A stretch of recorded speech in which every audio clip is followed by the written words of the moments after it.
this is Chris the Nightmare Ariola, and you're watching Mission Boxing Today on YouTube. Heavyweight boxing fans, what's the deal?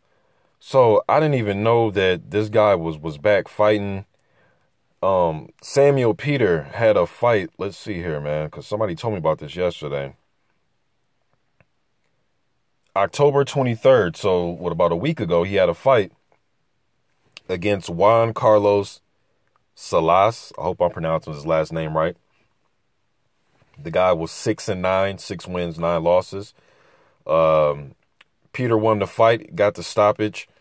The guy retired in his corner. I didn't get to see the fight. But it's Samuel Peter's first fight in 2 years, man. Last time he was in the ring was 2014 in September. So he came back. He got a victory. I believe he weighed in at about 260 for this fight.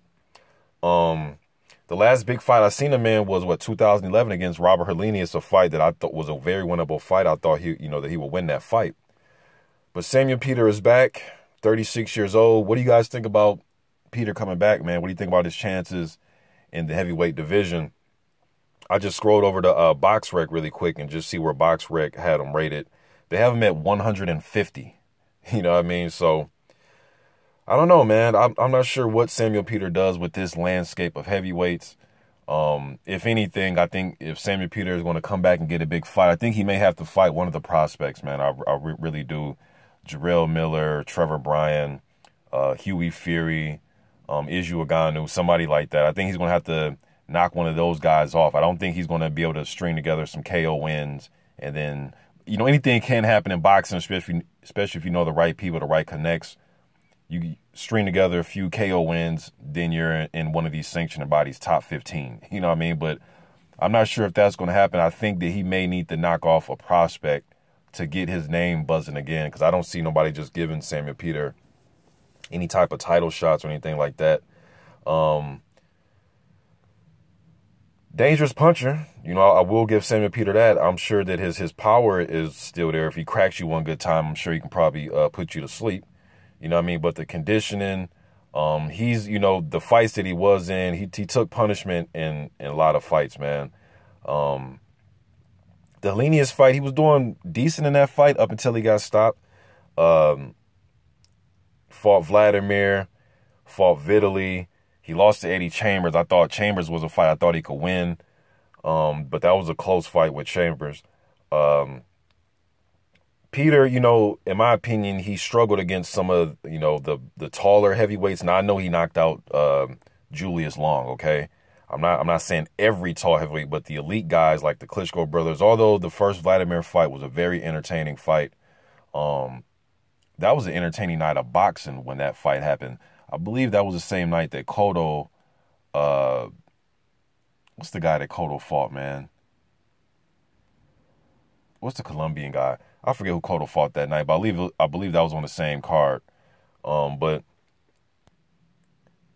Ricardo Torres, that's the guy that Cotto fought. They had a little shootout in that fight. That was an entertaining fight. But, he struggled against, like I said, the Klitschko brothers, Jamel McCline. That was, man, I thought McCline was going to get him out of there. That was an entertaining fight. Then he went on and he beat Oleg Maskiev for the world title, ironically in Mexico. And this is where his last fight that was last week was in Mexico. So kind of funny that, he had a fight yesterday and that's the same place he won the title. But he fought in Mexico a few times, though. Both of the James Toney fights were pretty interesting fights. The first fight, I thought Toney edged that one. I remember the lead up and the build up for that fight, man. A lot of people thought that, this was going to be the night that James Toney finally gets put to sleep. He's finally going to get hit by, a puncher that can put him to sleep. We know James Toney is known for his superb defense. He's able to, one of the best fighters I've ever seen, James Toney. But that night, a lot of people thought that, Peter was going to knock him out that night. I remember that. And Toney fought excellent in that fight. But it was a good fight by both of them. Peter actually used his jab against Toney in their second fight. I was surprised by Peter's boxing skills in that second fight.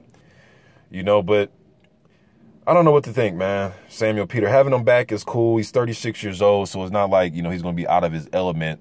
by fighting at the age of 36. There's a lot of guys that are right at 40 fighting right now. So what do you guys think about Samuel Peter, man? Who would you like to see him fight?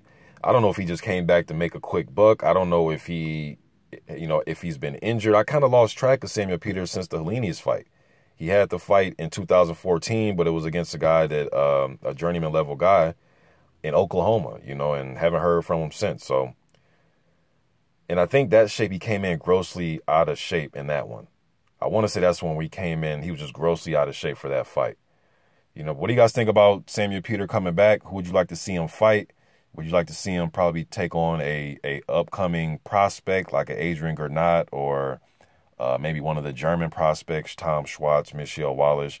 If these guys will even get in the ring with him, maybe they, their handlers may think that, hey, man, too dangerous of an opponent. Man, you know what I really like to see, man? Trey Lippy Morrison fight Sam Peter. I think that'd be an entertaining. I don't think it'll happen, but I think it'll be an entertaining fight. I think somebody will get knocked out. But who knows, man? I guess we'll see what's going to go on with Samuel Peter. Malcolm Tan just came back and beat Nick Asbury, a prospect. That's why I'm saying that maybe Samuel Peter may need to do that. Come back and fight one of these prospects, undefeated guys, and try to knock him off to get his name buzzing. Just getting it out there, man. I'm out.